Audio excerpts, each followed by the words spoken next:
Hoy vamos a hablar de Bodega La Libertad, Pasariza y Altalán. Y bueno, como les decía, tenemos la suerte que nos acompaña Leopoldo Uyarov, que es el enólogo. Estoy tratando de encontrarlo en la cámara. Acá. Y así que Leopoldo, te paso la palabra. No sé si me escuchás. Sí, sí, ¿qué tal? Buen día para todos. Bueno, para empezar a agradecerles su tiempito de conectarse bueno, a permitirme comentarles un poquito a todos de qué se trata este proyecto. No sé si todos me ven y me escuchan bien. Cualquier cosa me avisan. ¿Ah? Bueno, contarles un poco de este proyecto. Es un proyecto que nace, en realidad ve la luz allá por el 2015, ya hace 5 años atrás. Un poco la idea de este proyecto de una entrada fue mostrar la diversidad que tiene Argentina respecto a zonas vitícolas y variedades también, ¿no? Entonces, bueno, nos enfocamos justamente en eso, en poder hacer vinos de las distintas regiones y un poco fuimos a buscar variedades que para nosotros hacen o son especiales en cada una de estas zonas a donde la fuimos a buscar, ¿no? Quisimos salir un poco de lo común, que es el Malbec, ¿no?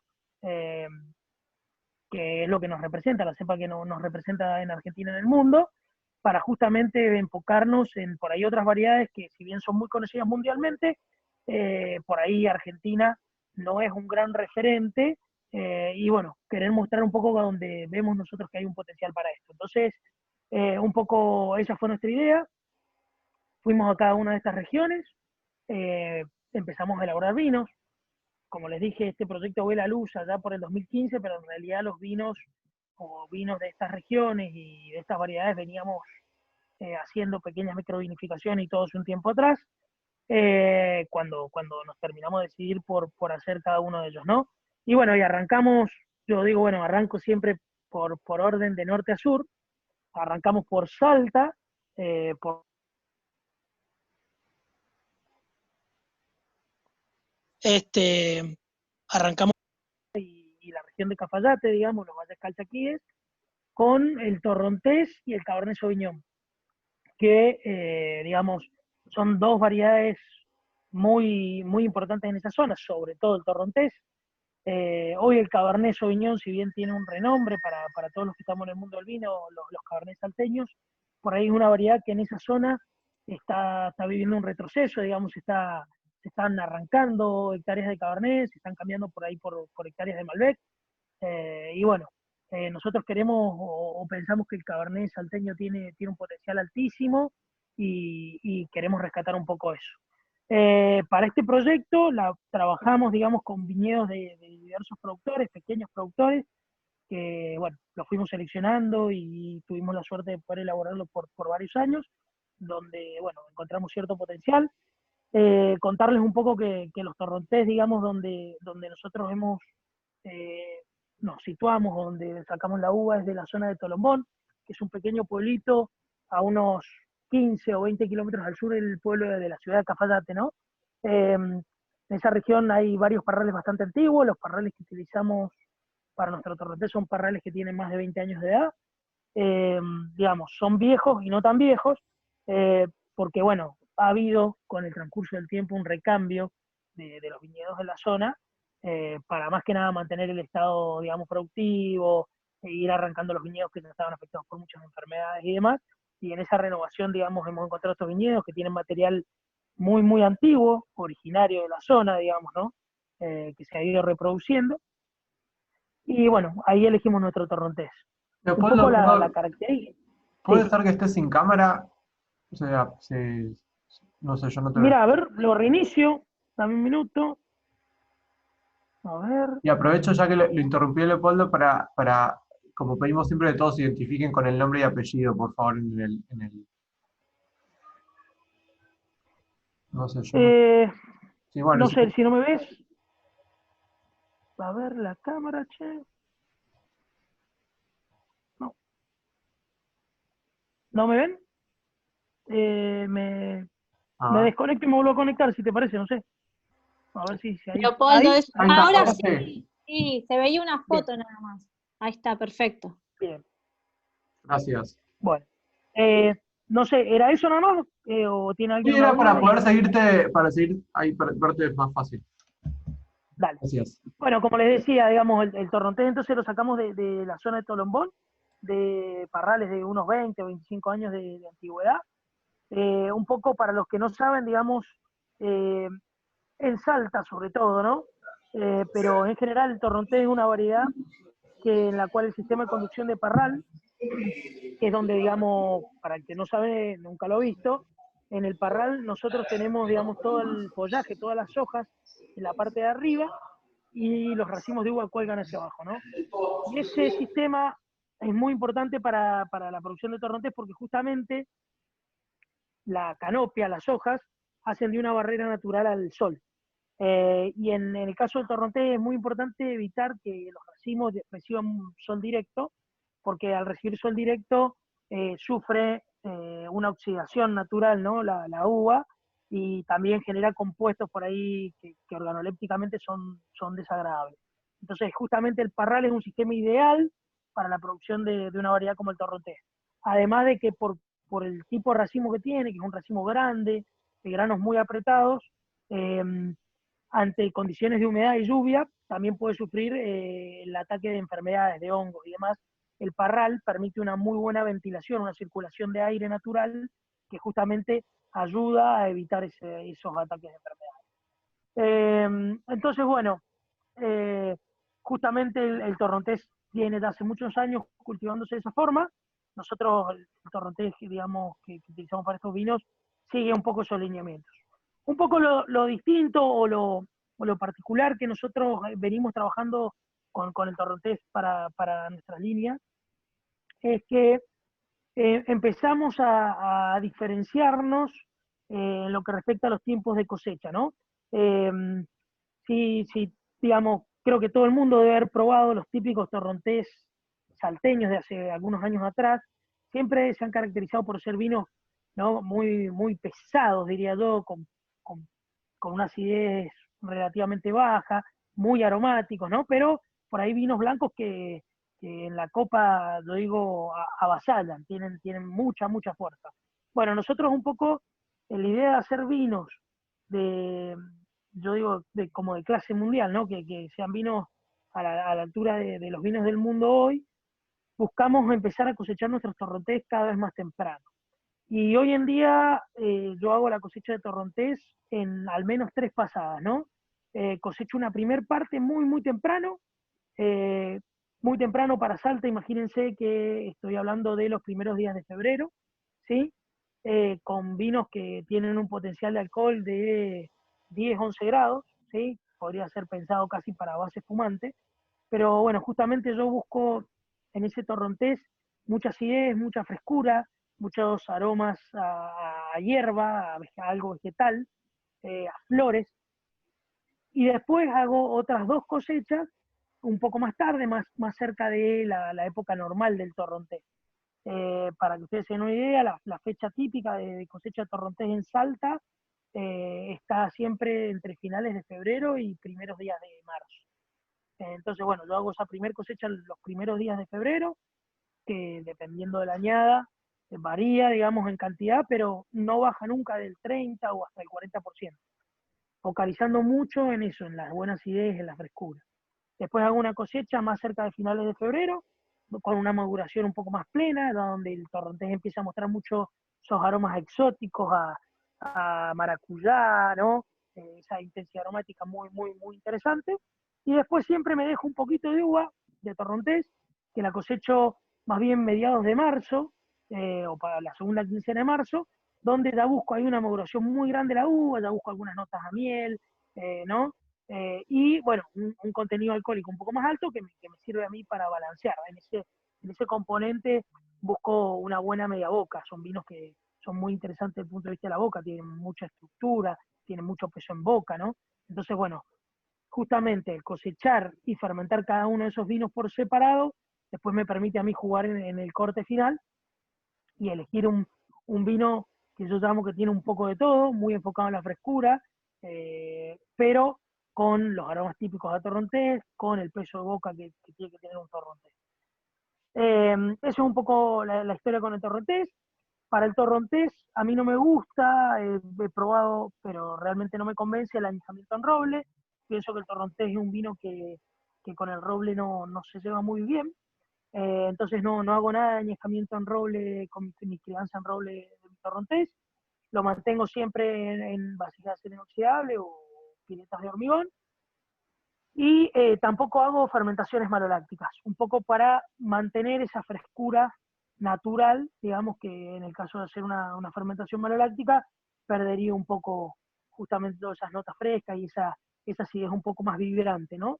Termina la fermentación, que tarda aproximadamente unos 20 días o 25 días, mantengo los componentes por separado y siempre busco tratar de embotellar el torrontés para mediados de año, o sea, ya para la añada 2020 yo estoy planificando tal vez embotellar en unos 15 o 20 días el torrontés, para mantener justamente toda esa frescura en botella. Bueno, el otro vino de Salta que nosotros hacemos es nuestro Cabernet Sauvignon, ¿sí? Este Cabernet Sauvignon es una mezcla de terruños salteños, ¿no? Una parte de los viñedos provienen también de esa zona de Tolombón y otra parte ya de Cafayate, ¿no? Un poco, digo yo, las dos puntas del pueblo. Una parte para el sur y la otra parte para el norte del pueblo de Cafayate. Si bien nosotros lo etiquetamos como Cabernet, no Cabernet 100%, tiene un pequeño porcentaje de Cabernet Franc, pero bueno, es un porcentaje menor y tiene que ver con que está entremezclado en el viñedo, ¿no? Está mezclado el Cabernet Franc con el Cabernet Sauvignon, entonces, bueno, de allí que va un poco el Cabernet Franc adentro.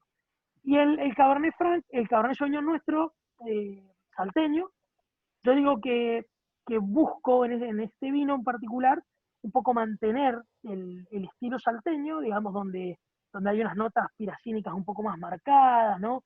Ese pimentón, ese pimiento siempre tiene que estar bien presente, pero lo vuelco a un estilo eh, un poco más internacional, podríamos decir, donde la fruta tiene que estar muy marcada, ¿sí? No tiene que ser un vino de taninos tan agresivos, sí, con buena estructura. Y para eso, bueno, trabajo un poco eligiendo muy bien la fecha de cosecha y además después en lo que es la maceración, ¿no? Yo trabajo para este Cabernet maceraciones prefermentativas, digamos que son maceraciones que se hacen antes que empiece la fermentación alcohólica, de 2 a 3 días, en esa maceración que es a baja temperatura, a unos 8 grados más o menos. Lo que busco es una mayor extracción de color, busco extracción de compuestos frutales, pero no busco extracción de taninos, ¿sí? Porque para comentarles, digamos, la extracción de los taninos de un vino están dados cuando hay alcohol en el medio, cuando ya hay una fermentación y empieza a haber alcohol en el mosto, ¿no? En el mosto vino. Entonces nosotros maceramos cuando es jugo nada más, cuando no hay presencia de alcohol, entonces la extracción de taninos es muy, muy baja. Después, bueno, hacemos una maceración que tarda más o menos unos 10, 12 días, donde yo me gusta trabajar ahí de una forma muy, muy artesanal, básicamente es probando los vinos todos los días, un par de veces al día, e ir decidiendo el tipo de trabajo que hago.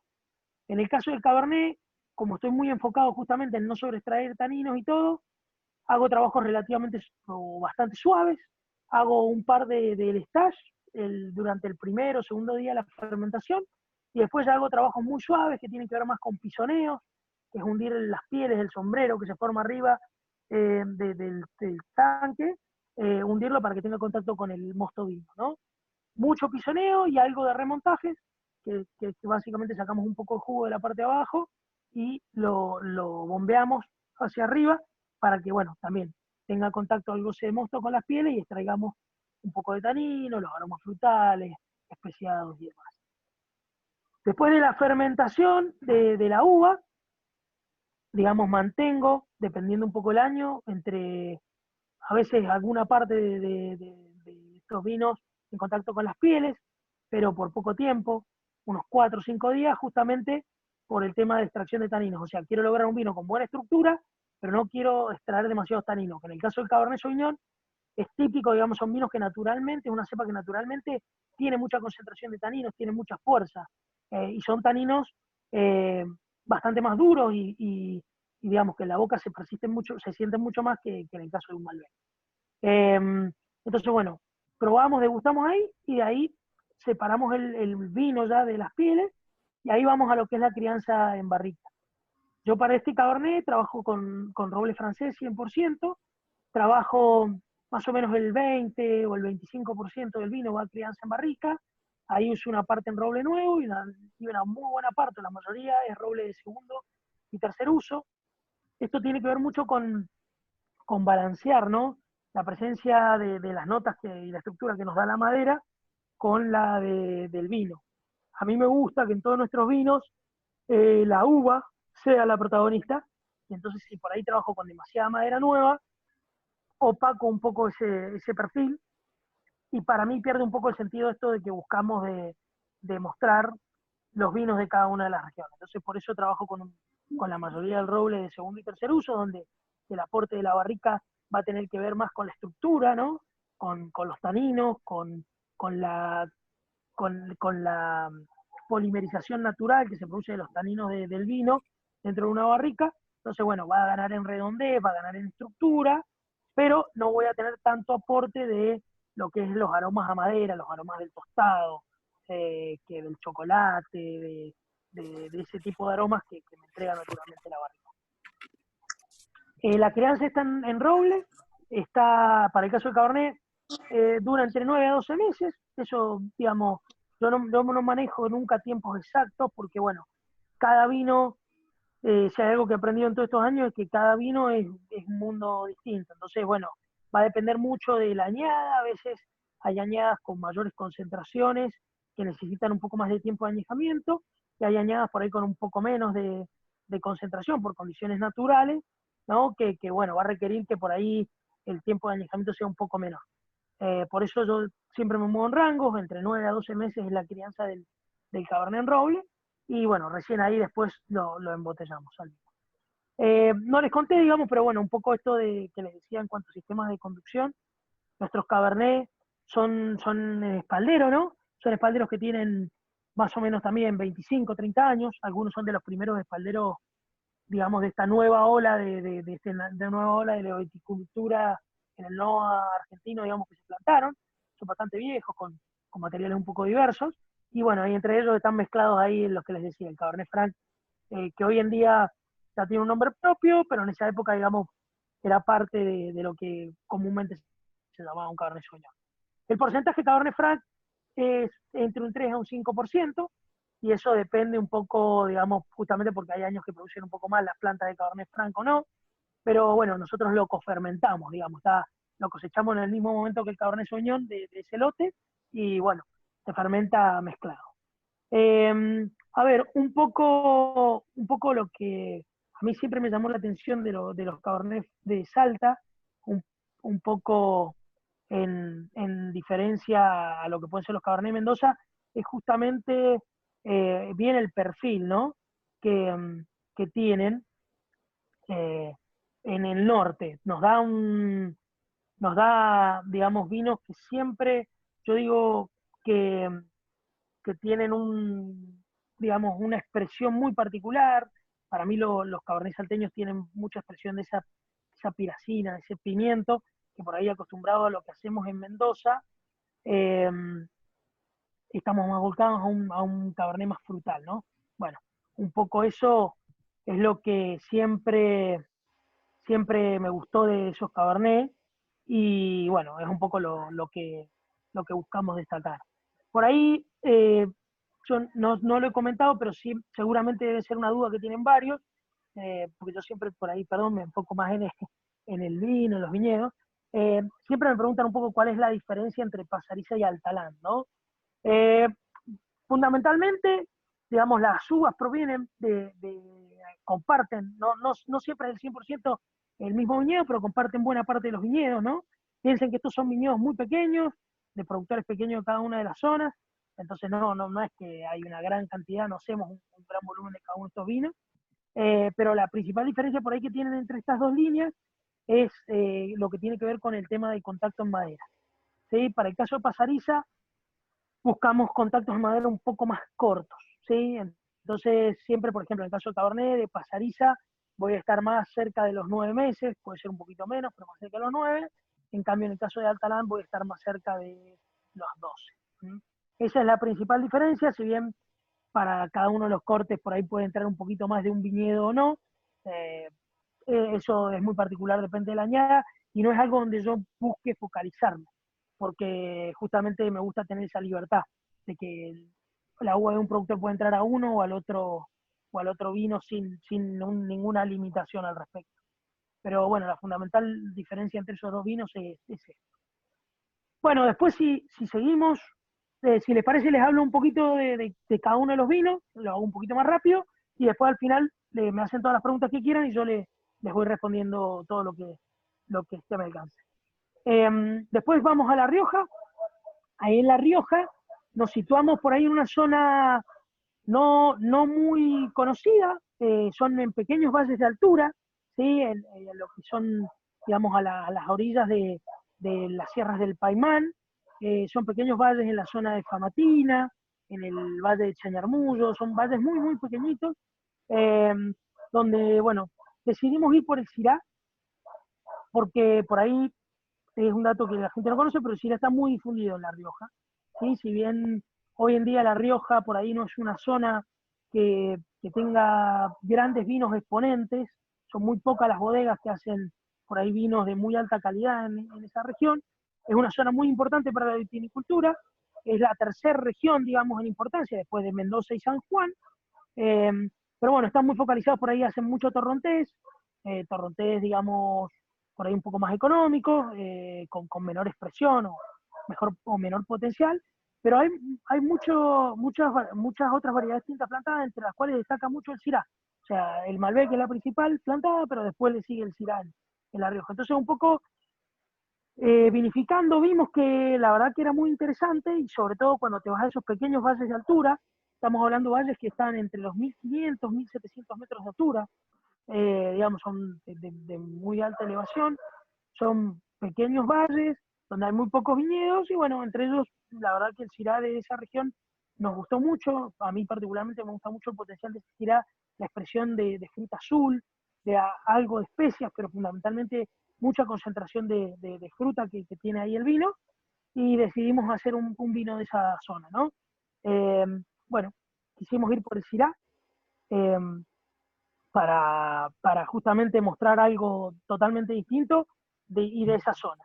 En el Syrah, acá trabajo fundamentalmente con dos valles, como les decía, una pequeña parte del Valle Famatina y otra del Valle de Chañarmullo. Eh, la diferencia de tiempos de cosecha entre estos dos valles es medianamente importante, tengo casi 10 o 15 días de diferencia en maduración, entonces bueno, fermento la uva de esos dos valles por separado. Y después, en lo que respecta a la crianza, acá sí, para pasariza, trabajo solo roble, casi te diría 100% de segundo y tercer uso. Me gusta mucho la expresión frutal de ahí, ¿no? Pero sí me gusta que el vino tenga ese contacto con la madera justamente para amansar esos taninos, para redondearlos. Son Syrah que tienen muy buena frescura, muy buena acidez. Yo los cosecho, son vinos por ahí de 14,5 de alcohol, pero que llegan a tener 5,50, 5,70 de acidez natural, o sea, que eso está dado por justamente la altitud, esas noches frescas que tenemos ahí en esos valles de altura. Eh, y bueno, fermento los dos viñedos por separado, y después hago esa crianza que está aproximadamente en los 9 meses de alistamiento, ¿no? Con mucho roble de segundo y tercer uso muy poquito de primero, y acá sí juego un poquito entre roble francés y roble americano. La mayoría es roble francés, pero siempre me gusta ahí jugar con un 10% o un 15% de roble americano, que tiene por ahí taninos un poco más suaves, más sedosos, algunos taninos un poco más dulces que el roble francés, ¿no? Entonces balanceo un poco eso. Ya después, bueno, yendo un poco acá a Mendoza, eh, digamos, si bien Mendoza es Malbec, es la cuna del Malbec de Argentina, y digamos, la región donde por ahí salen los mejores exponentes de Malbec del país.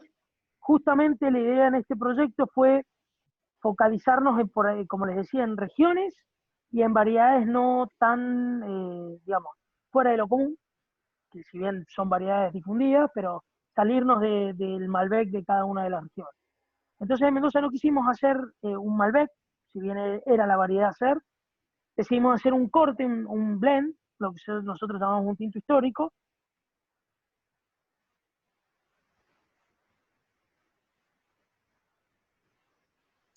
Perdón, ¿se cortó? No, Me entró justo una llamada, por eso se me silenció un segundo. Tiene que ver con el Malbec, pero también quisimos un poco hacer un corte de tinto a la usanza, a la vieja usanza de Argentina, por ahí para los que conocen, o bueno, no sé bien todos los participantes, puede haber alguno que lo haya vivido, allá por los 70, en pleno auge del vino argentino, donde nosotros consumíamos casi 100 litros per cápita, había un vino que se llamaba el Tinto Buenos Aires, que era un corte que se hacía, que se vendía mucho en los restaurantes, en los bodegones, digamos, de Buenos Aires, y que básicamente estaba formado por un corte de uvas que nosotros llamábamos las francesas, que tenían que ver con el Malbec y con el Petit Verdot. Y eso no era casual, era porque, digamos, en los viñedos, sobre todo más viejos, aún coexisten, cada vez menos, porque, bueno, los viñedos bien antiguos se han ido desapareciendo, ¿no? Por crecimiento de la ciudad, porque, bueno, se han tenido que renovar, pero se plantaba el Malbec y el Petit Verdot juntos, ¿sí? Porque, bueno, cada una tiene características diferentes, pero creo que sobre todo los viñateros de esa época plantaban mucho el Petit Verdot, pensando cuando hacían vinos, porque el Petit Verdot es una variedad que te aporta mucha estructura, ¿sí? Una variedad con taninos muy potentes, entonces un poco complementaba a esos taninos suaves, sedosos del Malbec, para hacer vinos con un poco más de estructura. Y bueno, se vendía ese vino, se hacían cortes entre los Malbec y esta uva francesa, que era el Petit Verdot, y se mandaban como tinto a Buenos Aires. Y un poco, bueno, quisimos ponerle ese nombre de tinto histórico como para rememorar ese corte tan famoso que se hacía en aquellos años, por eso el nombre del vino, ¿no? Y bueno, y tiene que ver justamente en este vino, hemos trabajado justamente con esas dos variedades, con Malbec y con Petit Verdot, ¿sí? Obviamente la variedad que predomina en el corte es el Malbec, dependiendo un poquito de la añada, ¿no? Pero a veces estamos en el 80%, a veces estamos en el 83% o en el 85%, digamos. Es mayoritariamente Malbec, pero el Petit Verdot en ese porcentaje realmente aporta mucho de eso que les decía, esas estructuras y también algunas notas eh, que yo siempre las relaciono como un poco a pólvora, ¿no?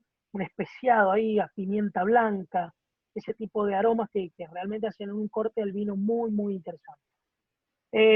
Yo para este vino me gusta buscar, a mí me gusta mucho el Petit Verdot de la zona de Luján de Cuyo, de Agrelo, de Alto Agrelo, donde esa zona tiene por ahí unos suelos muy pesados, ¿no?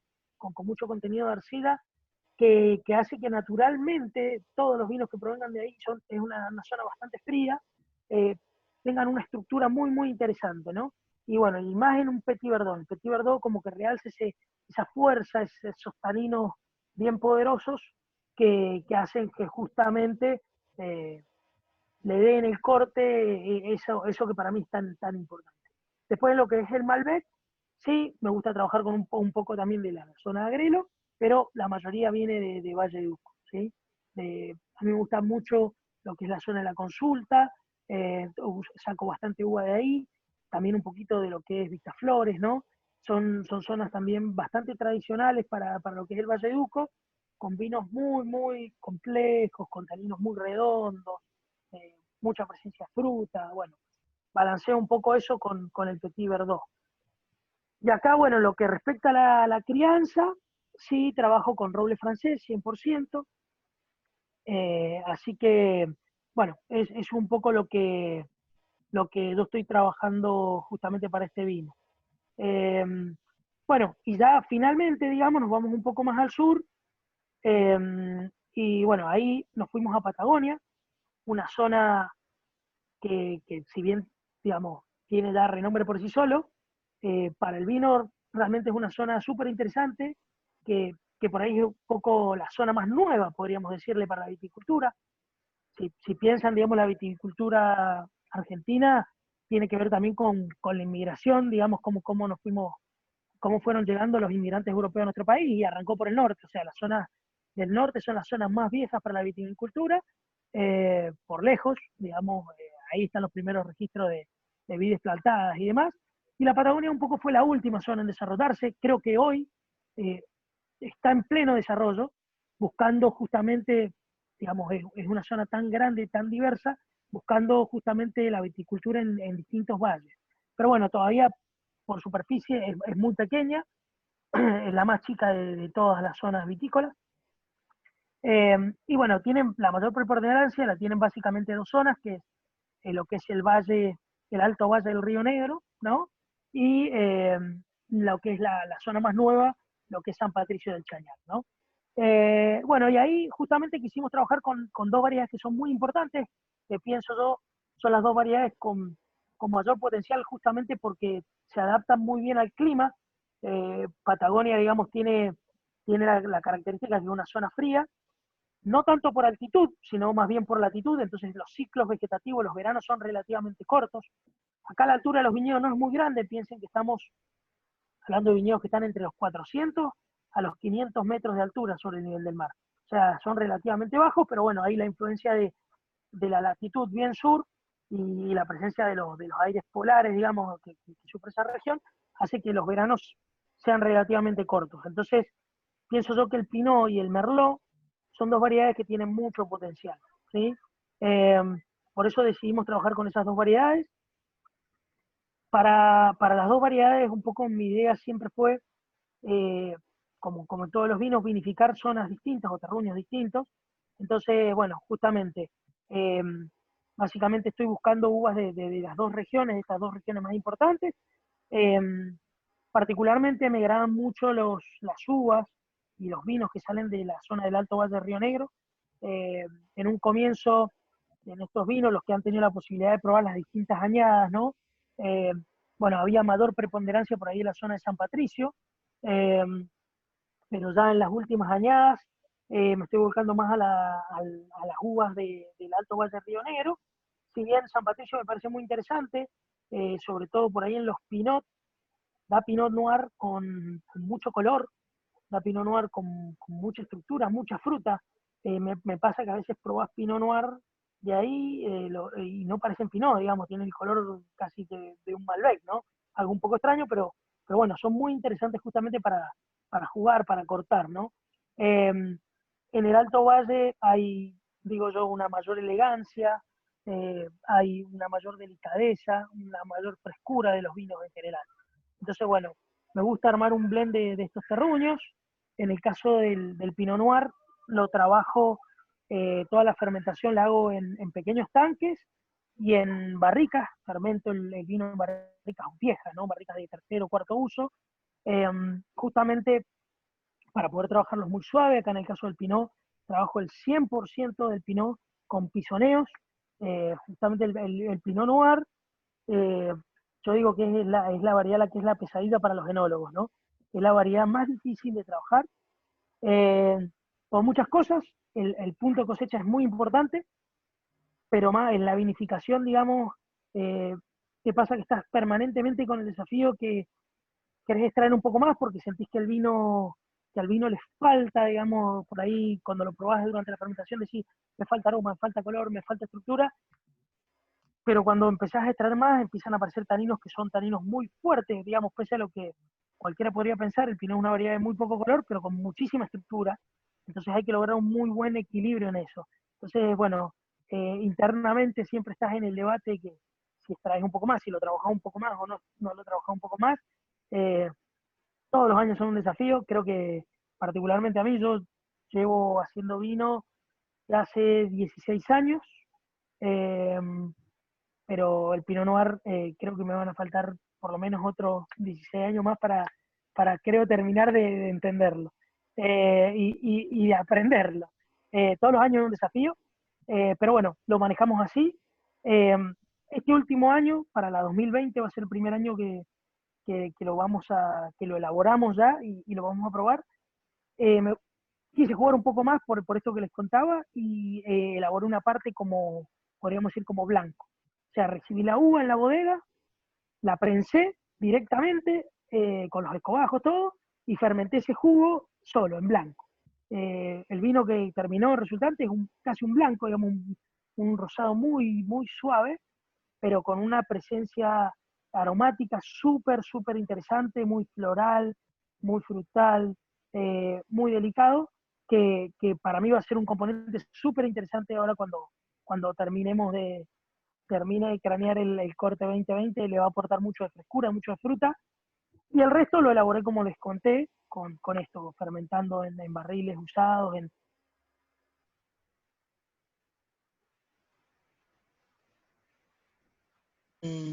digamos, con abierto, top, como se llama, sin techo, y los pisamos. Y bueno, y con el Merlot, como les dije, el Merlot, mi cabeza funciona un poco parecida al Cabernet. Me gusta cuidar mucho el tema de los taninos, no me gusta. Si los que han tenido la posibilidad de probar, todos nuestros vinos de toda la línea, van a ver que yo trato justamente que sean todos vinos muy fáciles de tomar. Entonces, pongo mucha importancia en que las bocas de los vinos sean muy delicadas, que no haya taninos que avasallen demasiado, que molesten, ¿no? Yo digo que para mí el vino tiene que poder disfrutarse en todo momento. Entonces, la única forma para poder hacer eso es que sean vinos que tengan un buen balance entre la estructura y la acidez. Todos los vinos busco que tengan buena acidez y que la estructura sea muy agradable.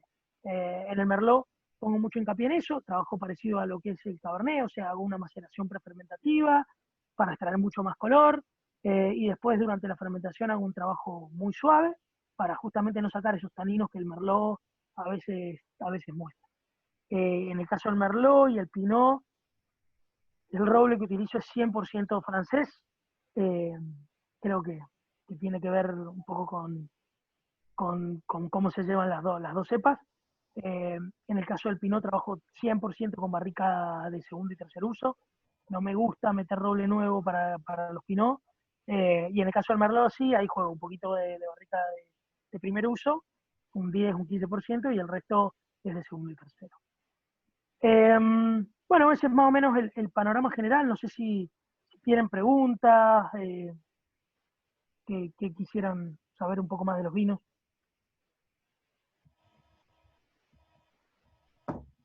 A ver, está el chat habilitado para que puedan preguntar lo que quieran. ¿Alguien tiene alguna duda de alguno de los vinos o de las zonas, de los viñedos? Es ahora el momento.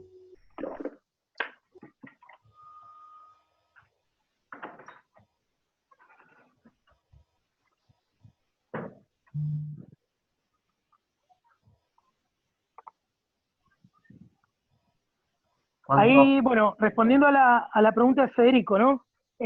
A ver, el tiempo de guarda, ¿qué es lo que yo recomiendo? Yo cuando embotello estos vinos, los pienso para que puedan ser disfrutados apenas, digamos, los embotellamos.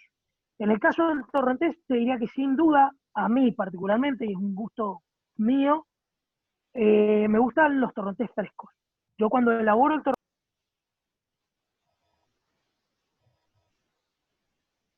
Se cortó. todos los aromas a frutas, florales, que si vos lo añejas, naturalmente esos aromas van a evolucionar, ¿no? Eh, Respecto a los tintos, son tintos que, como te digo, desde el momento que los embotello, para mí se pueden beber, por eso presto mucha atención en la estructura y demás, pero son vinos que tranquilamente añejan 2, 3, 4 años y están muy bien, eh, como para que ustedes tengan en cuenta. Perdón, la última pregunta me la perdí.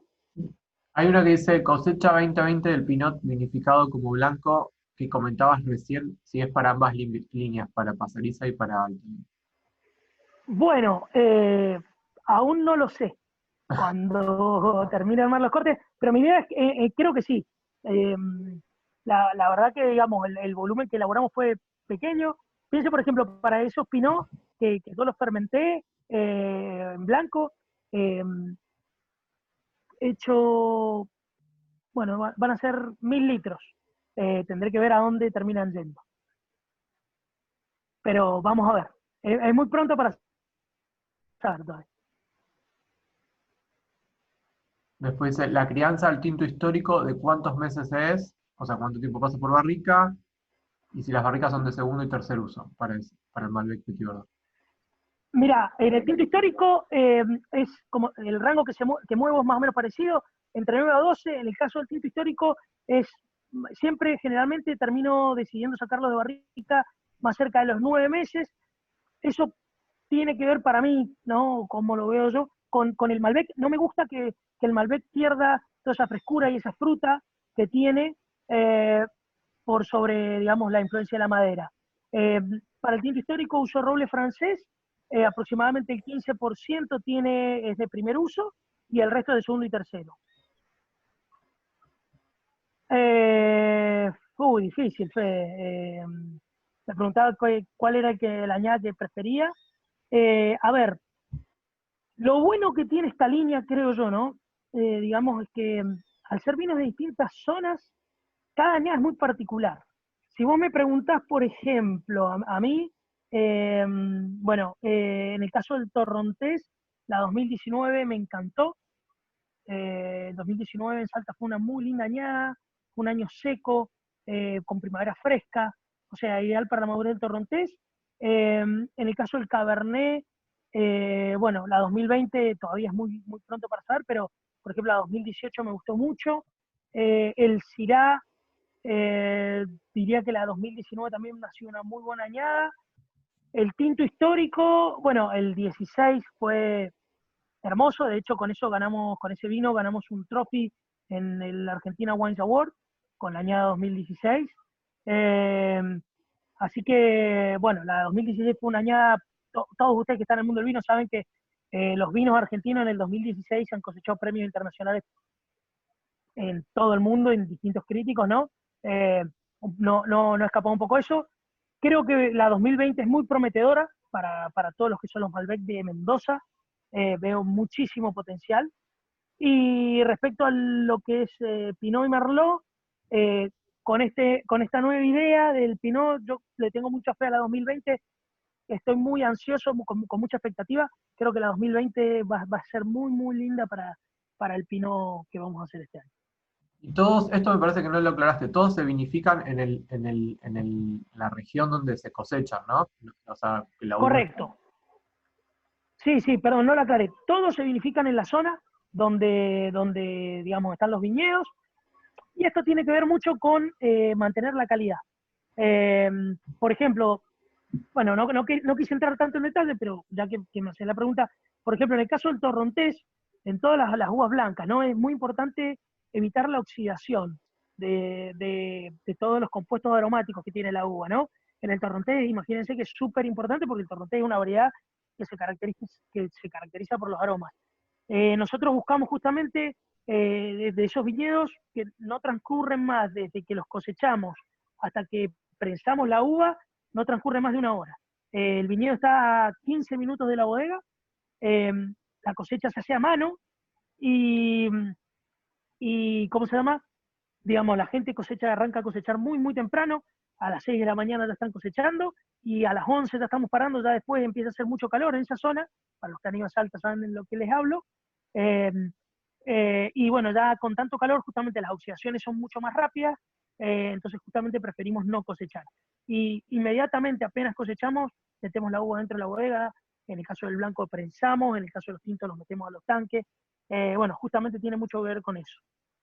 Bárbaro. Una última pregunta que hay acá, la cantidad de producción, más o menos por un número general, puede ser. Bueno, mira, es Perdón, que no relativo. aclaramos que estos vinos también se exportan, ¿no? O sea, Co- Correcto, este proyecto en realidad nace pensando en vinos para exportar, y después, bueno, gracias a la gente de Casa Pir, que bueno, y ahora ustedes, pensamos que está bueno que la gente de Argentina pueda probarlos, eh, a estos vinos.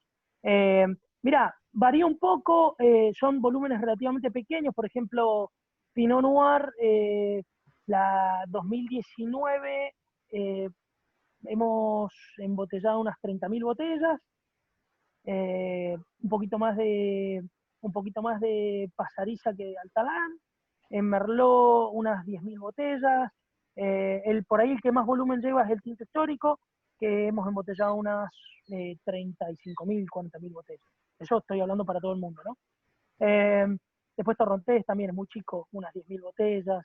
Son realmente vinos muy, muy pequeños porque, bueno, justamente la idea es darle mucha bolilla al origen, buscamos mucho los viñedos para poder producirlos y, bueno, tienen cantidades acotadas, ¿no? Bárbaro. Creo que no hay más preguntas. Ah, y por ahí, como para cerrar, ¿por qué se llama La Libertad? O el valor mínimo de esa finca, ¿no? Que, Bueno, sí, la bodega La Libertad en realidad es el nombre de nuestra bodega, ¿no? Eh, es una bodega bastante vieja que tenemos acá en Mendoza. Digamos, la primer parte de la bodega se construyó al principio de 1900, después fue creciendo, y bueno, la última parte, digamos, se construyó, es una bodega vieja, digamos, ¿no? Se terminó de construir a mediados de los 70, ¿no? Eh, Nada, un poco quisimos mantener ese nombre, el nombre de nuestra bodega, eh, como paraguas, digamos, para todos estos vinos.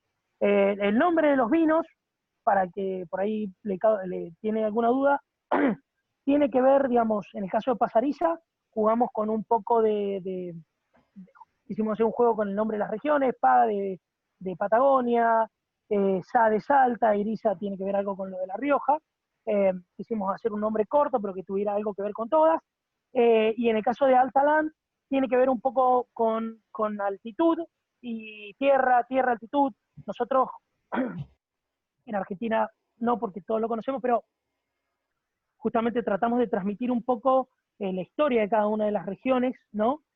Cuando comunicamos estos vinos en el mundo. Entonces, de ahí viene un poco del land de tierra, bueno, alta de la altitud, pero justamente tratamos de transmitir, ¿no? Transmitimos un poco el espíritu de lo que es Salta. Bueno, con la etiqueta, los que la han podido ver, tratamos de mostrar un poco de cada zona, obviamente con animales, digamos, un poco imaginarios, pero ven, para los que pueden ver, ven la llama, digamos, ven algo de las tierras coloradas, lo mismo para La Rioja, ¿no? Ven lo que son los cóndores, las águilas, bueno, toda parte de nuestra flora autóctona, hecho de una forma muy, muy, muy linda, creo yo, ¿no? Es una etiqueta realmente llamativa. bárbaro. Bueno, vamos a ir cerrando. Entonces hay una última pregunta y con esto ya terminamos. Dice, ¿cuántas botellas te quedan en Argentina y cuánto se exporta? ¿Qué cantidad se va para afuera? Mira, depende un poco del vino, porque bueno, varía un poco, ¿no? Hay vinos que se venden más acá que afuera, pero te diría que casi estamos más o menos en un 50% y 50, ¿no? En Bueno, algunos casos se vende un poquito más acá, en el caso de ponerle el Cabernet, se vende un poco más localmente que afuera, pero en promedio te diría que es más o menos mitad y mitad. o sea que se hizo un buen trabajo a nivel local. ¿No? Se empezó a quedar mucho vino acá. Sí, sí, sí, estamos súper contentos, súper contentos. Buenísimo. Bueno, estamos ya en tiempo, así que agradecerte por esta hora que te tomaste para nosotros y Bueno, a todos los que se conectaron. bueno, muchas gracias Nada, a todos por sumarse, por interesarte por estos vinos. Espero que todos los prueben. Espero que todos los prueben. Ahí alguien me decía que siempre falta el Merlot. Sí, Merlot hacemos muy poquito y la verdad que se vuela. Eh, tenemos que hacer más. Tenemos que hacer más. Prometo que vamos a ampliar un poco la producción. Bueno, no, gracias a todos por su tiempo. Espero que haya podido explicarles un poco qué hacemos. Y bueno, gracias por seguir compartiendo nuestros vinos, vendiéndolos y comunicando. buenísimo. Muchísimas gracias. Que tengas buen día. Y Chao, hasta luego, buen día. esta charla la dejamos grabada en el link del Drive para todos. Hasta luego. Gracias. Hasta luego. Chao, hasta luego.